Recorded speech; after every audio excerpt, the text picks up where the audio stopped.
Obesity अगर मोटा आदमी हो तो उसके अंदर चांसेस ज़्यादा होते हैं बांझ होने के? जिन मर्दों में सेंट्रल ओबेसिटी है, सेंट्रल ओबेसिटी का मतलब है कि उनका पेट बहुत बड़ा हुआ है, बाकी वो थिन है। हाँ। पेट अगर बड़ा हुआ है, उन लोगों में इवन 1-2 बच्चों के बाद भी 0 स्पर्म होने का चांस है। अच्छा। मेरे पास कई पेशेंट आते हैं जेंडर सिलेक्शन के लिए। हाँ। वो आके कहते हैं डॉक्टर साहब जेंडर सिलेक्शन करानी है, 3 बेटियां होती हैं पहले। जब मैं रूटीन का टेस्ट कराती हूँ तो पता चलता है स्पर्म 0। ये कैसे हो गया? मतलब एक दफ़ा मैं खुद भी उछलती हूँ। अच्छा, अब हम लोगों ने ये किया है लैब का सिस्टम कि आपका एक हम मैनुअल टेस्ट भी करते हैं और एक कासा टेस्ट भी करते हैं, computerised assessment of semen analysis. ये एक आर्टिफिशियल इंटेलिजेंस का सिस्टम है जो आपके अंदर जितने स्पर्म हैं उस कंप्यूटर ने एक को उठा के स्टडी करना है।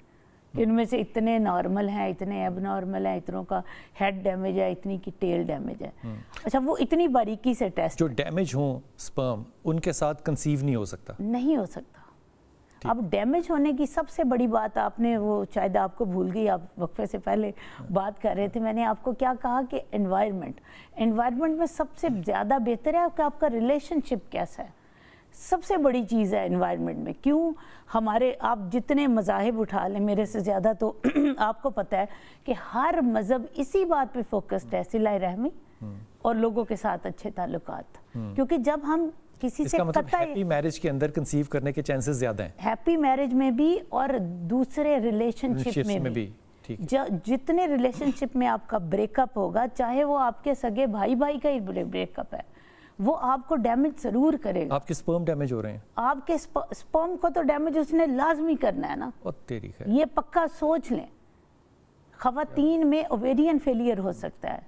लोगों में जब हम नहीं मिलते ना, आपको शायद हमारे यहाँ लोगों को, जो लोग डॉक्टर्स भी नहीं है, आपका माशाल्लाह इतना अच्छा नॉलेज है, आपको पता है ऑक्सीटोसिन एक ऐसा हार्मोन है जो जब हम किसी को हक करते हैं, जब हम प्यार करते हैं, किसी के सर पे दस्ते शफकत रखते हैं, बच्चों को उनका माथा चूमते हैं और हक करते हैं, तो ये ऑक्सीटोसिन सबसे ज़्यादा रिलीज़ होता है बॉडी में। जब आपके ऑक्सीटोसिन की कमी होनी शुरू हो जाती है तो आपके गोनेडल डिसफंक्शन जो हैं, जो गोनेड्स हैं औरतों में ओवरीज और मर्दों में टेस्टिस, ये ख़राब होना शुरू हो। तो इसका मतलब ये कोई बहुत बड़ी फ़ख्र की बात नहीं है अगर एक फैमिली ये कहे कि जनाब हम तो एक दूसरे को हाथ भी नहीं लगाते, हम एक दूसरे को हक भी नहीं करते, आप ईद भी नहीं मिलते। इतने लोग हैं, अगर कोई डॉक्टर सारे इस पे मिलके मेरे साथ स्टडी करें तो वो कहेंगे कि ये कोविड वाले वाक़े के बाद लोगों में मेल इनफर्टिलिटी, फीमेल इनफर्टिलिटी बढ़ी है। और इसकी वजह? और इसकी सबसे बड़ी वजह जो है, ये जो हम लोगों ने समझा था ना कि आइसोलेट कर दें, सब कुछ कर दें, ये जो हमारे अंदर आइसोलेट होने का, उसके बाद भी अभी भी क्या है, अभी भी लोगों की आदतें जो हैं वो आइसोलेशन पर ही जा रही हैं। वो क्या? और पुराने लोगों में हमारे माँ बाप को देख लें और हम क्या करते हैं देख लें। और ये जो मौजूद है जिस पे बात हो सकती है, मैं आपको बता, जो हम आइसोलेट होते जाएंगे, हमारी ऑक्सीटोसिन कम होती जाएगी, हमारी एजिंग प्रोसेस बढ़ता जाएगा, हम जल्दी मरते जाएंगे। मरने में सबसे पहले आपके गोनेड्स मरेंगे, आपके टेस्टिस, आपकी ओवरीज और आपके अंदर एंटीऑक्सीडेंट। इसका मतलब टच बड़ी इंपॉर्टेंट है। टच बड़ी इंपॉर्टेंट है।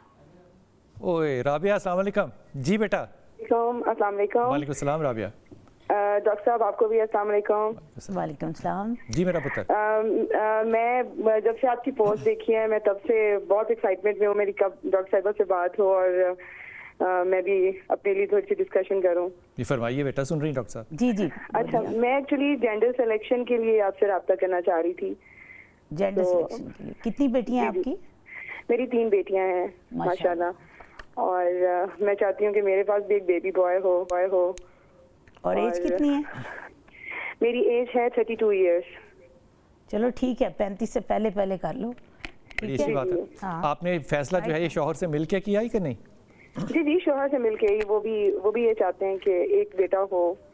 तो अच्छा, बेटियां ज्यादा हो तो वैसे सोशल प्रेशर ज्यादा होता है? आप कह सकते हैं होता है, इन लॉज की तरफ से होता है, सोसाइटी की तरफ से होता है। जी। तो जेंडर सिलेक्शन जो है वो इसीलिए करवा रहे हैं क्योंकि प्रेशर जो है वो इन लॉज की तरफ से या सोसाइटी की तरफ से आता है कि बेटियां हैं? नहीं, एक्चुअली ये भी एक फैक्टर है, लेकिन मैं खुद से भी चाहती हूँ कि मेरा एक ख्वाहिश तो होती है इंसान के अंदर कि आपके पास भी अल्लाह ताला दोनों जो है वो दे दें, जेंडर्स हों, तो औरत स्पेशली अपने आप को मुकम्मल फील करती है। ये अच्छी बात की तुमने, बड़ी ईमानदाराना बात की राबिया, तुमने बड़ी ईमानदाराना बात की। लेकिन as a mother, as a father, मेरी दुआ हमेशा ये होती है कि अल्लाह ताला मुकम्मल कामिल सेहत के साथ औलाद दे और खुशकिस्मती के साथ एक नेक नसीब औलाद दे। ये बहुत बड़ी बात होती है। अल्लाह ताला तुम्हें सानिध्य। आप किस शहर में रहती हैं? मैं लाहौर में रहती हूँ। तो डॉक्टर साहिबा से आपने रब्ता किया पहले? मैंने रब्ता नहीं हो सका, मैं इनको सोशल मीडिया पे फॉलो करती हूँ। तो मैंने जब रात को इनकी पोस्ट देखी तो फिर मैंने सोचा कि मैं ये थ्रू प्रोग्राम इनसे रब्ता करती हूँ। उसके बाद इंशाल्लाह फिजिकली भी मैं डॉक्टर साहिबा को विजिट कर लूँगी। ज़रूर करना। अच्छा राबिया, आपको ना जेंडर सिलेक्शन से मुतालिक मैं एक बात बताने लगी हूँ, आप सुने ताकि दूसरे लोगों को भी पता हो। बहुत सारी ख़वातीन हैं जिनका बिलाल साहब ये ख्वाहिश है कि हमारा बच्चा बेटा पैदा हो, और मर्द भी इस ख्वाहिश में क्या करते हैं, दूसरी शादी करते हैं। ख़ास तौर पे उन मर्दों के लिए मेरा मैसेज है कि स्पर्म मेल और फीमेल के एक्स और वाई कैरिंग स्पर्म जो हैं वो मर्द में होते हैं, औरत के दोनों हाथ पे एक्स। यानी कि बेटी होनी है या बेटा होना है, ये फैसला मर्द का स्पर्म करेगा। और ये देखें कि हम जो साइंस के साथ हजूर पाक सल्लल्लाहु अलैहि वसल्लम की हदीस को मिलाते हैं तो पता चलता है कि साइंस ने तो अब रगड़े खा के ये बताया, हमारे नबी पाक सल्लल्लाहु अलैहि वसल्लम ने पहले फरमा दिया था कि औलाद मर्द के नसीब में है। एग्जैक्टली साइंस भी ये कहती है कि बेटा और बेटी आना मर्द की तरफ से है।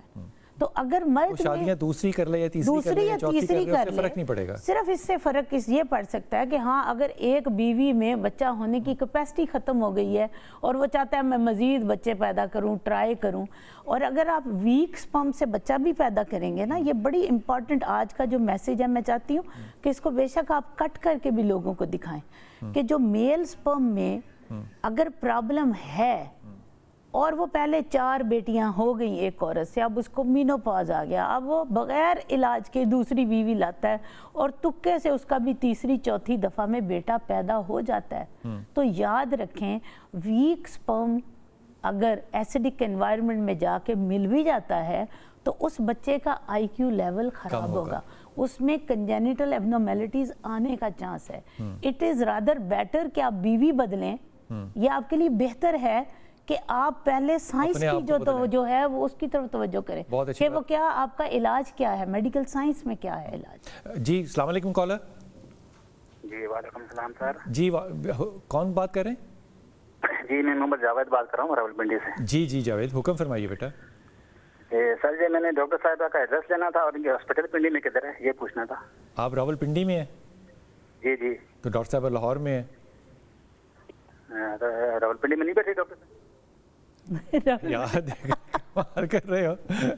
नहीं, लाहौर में आना पड़ेगा आपको। लाहौर आना पड़ेगा बेटा आपको। एड्रेस जो है जहाँ पे आपने फ़ोन किया, आप यहाँ से नंबर और एड्रेस ले सकते हो, लेकिन आना पड़ेगा आपको लाहौर। आप गूगल करें, आपको सारा कुछ मिल जाएगा। आजकल तो बड़ा आसान है, नाम लिखें, गूगल करें, आपको हर चीज़ लोकेशन आ जाती है। हाँ, डॉक्टर साहिदा शाहनवाज लिखें, हर चीज़ इसमें कोई इशू नहीं है इंशाल्लाह ताला। लेकिन डॉक्टर साहब, बाकी पाकिस्तान के जो शहरें हैं इनके अंदर भी बहुत बड़े बड़े अदारे तो हैं पाकिस्तान के अंदर। ये एक क्या बहुत से अदारे जो हैं पाकिस्तान के अंदर, कराची से लेके इस्लामाबाद तक, IVF वगैरह की सूरत। IVF तो इस वक्त पाकिस्तान में मेरा ख्याल है कि 15 सेंटर हैं जो बेहतरीन सर्विसेज दे रहे हैं। लेकिन इसके अलावा जो अभी लोगों को जो प्रॉब्लम आ रही है ना मेरे तक पहुंचने की, वो है बायोलॉजिकल पेरेंटिंग के लिए स्टेम सेल के लिए। स्टेम सेल और कोई नहीं कर रहा। और स्टेम सेल मैं अगर कर भी रही हूँ ना, तो पहले तो मेरे जितना हौसला करें, क्योंकि इसमें बड़ी कंट्रोवर्सीज है। ये स्टेम सेल जो है इसके ऊपर एक मुकम्मल बात करेंगे इंशाल्लाह। कंट्रोवर्सीज है, लोगों के अपने, फिर उसमें फेस करने की भी होनी चाहिए।